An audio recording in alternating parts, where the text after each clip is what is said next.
In the end result, really, we need the community.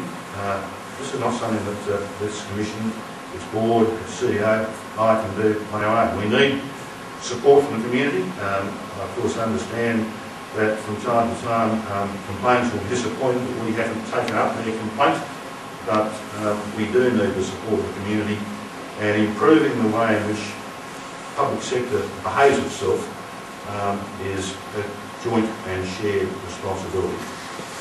And in terms of accountability, it only really happens when we call people to task. And I think really I wanted to start this part of my discussion with you by reminding you of the saying that evil prospers when good people do nothing. And that's why we would invite members of the public to ensure that we know about things that are happening. I might say it's not just a complaint that necessarily informs us.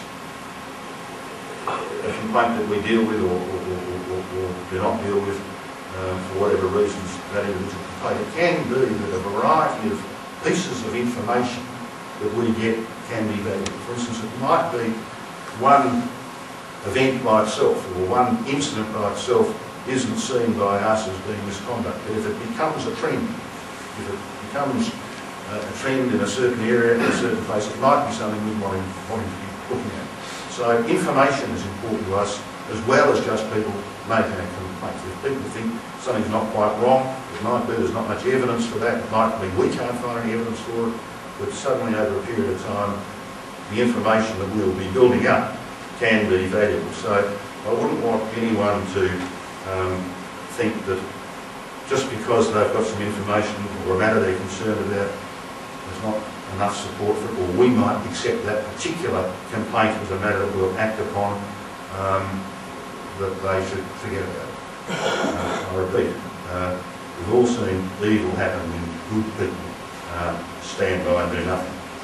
So I'm very happy, I hope as you've seen, to hear any comments. I'm happy to answer questions. I don't intend to discuss any individual intended or other complaint here in a public forum. We do have members of staff here who are happy to discuss these matters with you. We have a complaint clinic tomorrow night where individual members of the public can raise issues. I'll say why. I don't think it's appropriate for me to discuss these matters in a public forum, or an individual matter in a public forum. First is a very practical one. I'm a part-time chairperson, part-time commissioner. I'm not on top of the 110 odd complaints, so I'm not familiar with the detail of the majority. But that's a practical matter. There's some philosophical and principled reasons why I don't think it's appropriate. The first is a simple issue of procedural fairness. The other side of a complaint is entitled to procedural fairness. We've got a statutory obligation to ensure it. And I don't think there's procedural fairness when only one party is present being criticising another party in public. Third reason that I think is probably as important as any from a principal viewpoint is that some complaints are ongoing. There are assessments being undertaken in some matters. There are investigations. Those assessments and those investigations can be damaged by public discussion at a fairly critical point. And they're the reasons that I don't think it's appropriate to discuss any individual matter. It may be that there is a person in the audience who wrote to me last week about a matter they were concerned about, and I said I'd have a look at the file in a letter I sent back. I'll be happy to discuss that with that person, having now done so. But the staff are here to assist with any individual and beyond that, and with that caveat, I'm happy to give anyone here an opportunity to say what I want to say, to ask questions, to make comments. A couple of things. You mentioned that you would have a variety of sources of gleaning information, such as individuals. You also mentioned newspapers and other sources. So does that imply that you're going to, the Commission will take upon itself its own initiative to watch and brief? The Act has specific power for own motion. So there's two sources of input, if you like. One's a complaint, and we do have certain powers in relation to our own motion. So yes, we would be looking at such things as newspapers. I might say at the moment there's a limitation, a matter of raised with the attorney about our capacity to deal with an own motion in relation to police. That's a statutory matter that we're working with that we think will fix. But in terms of public sector, not police, because the Act separates the two, we have got our own motion power, and yes, we could. And newspapers would be one source. Well, I should add this, and this isn't a board view because we haven't really discussed this as a board matter, so it's a personal view.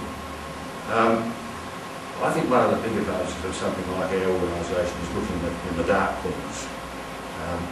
And if something is in the public arena being debated uphill and downhill, with the press are all over it, it's in Parliament, one would wonder what we would add by taking it on. Now, I think the real benefit of our organisation is when it's in the, what I've called the dark corner. When information isn't available, when we can use investigative powers to get to the bottom of it.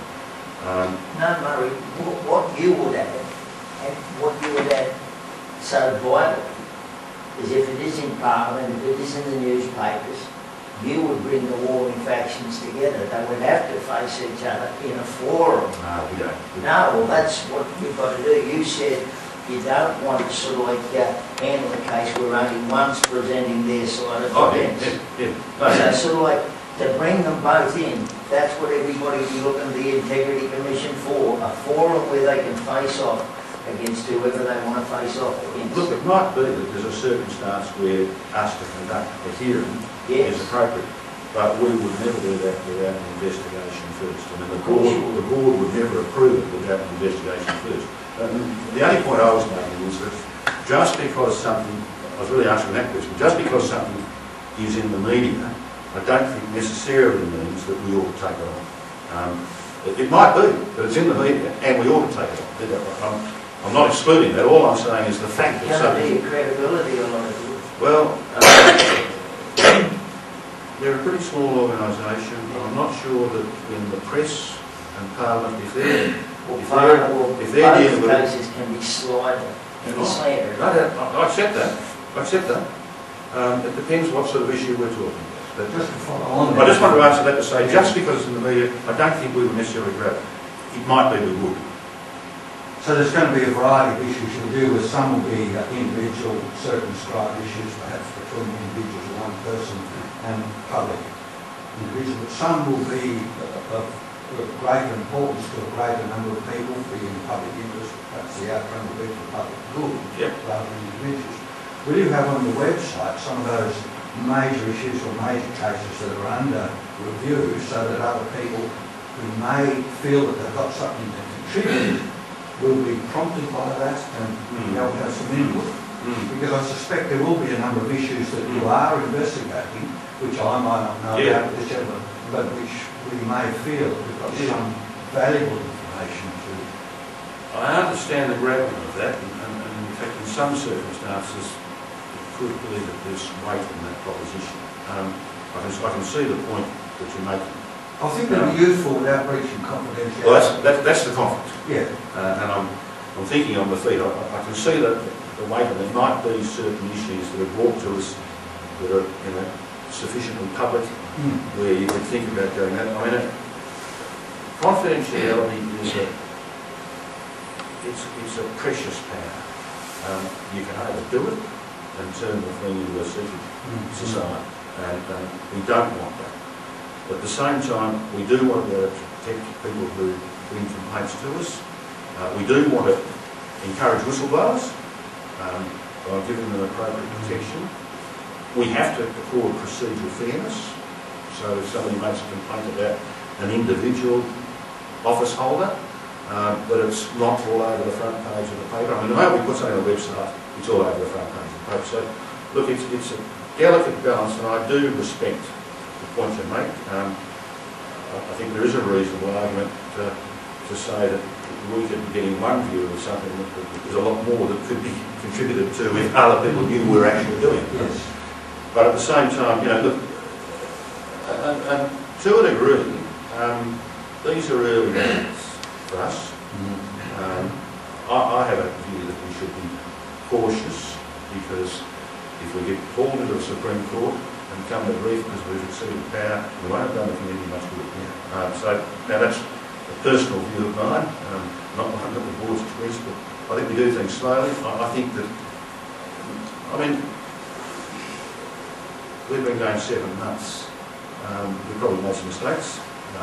We'll learn from them. Probably things we could have done better. There's processes, there's procedures that we need to work through. Barbara wasn't running around with a politician, she was writing processes and procedures, but I mean, we're still in the throes of developing strategies, developing proper processes. So I take on board what you're saying. All I can say at the moment is that the difficult downside, there's waiting, what you're saying. Yes. Tomorrow, you're talking about complaints. Do you have to come tomorrow to... No, so you can get put your complaint in, or... No, not at all, not at all. Look, what we're doing... Access tonight. No, that's okay. So can I make an appointment or whatever? Yeah. You've got to go through? Look, what we're doing is just as a matter of convenience to people in various regional places, and as Barbara said, we don't want to be Hobart-centric. It's very easy for people in Hobart to walk to our front door, but it's not so easy here.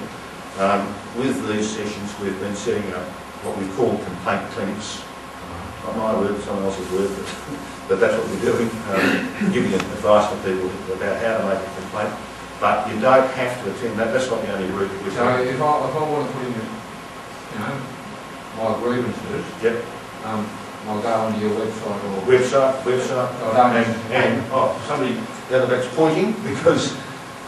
I've already picked them up. Okay, got them. Yeah, okay. And the forms there, isn't it? No.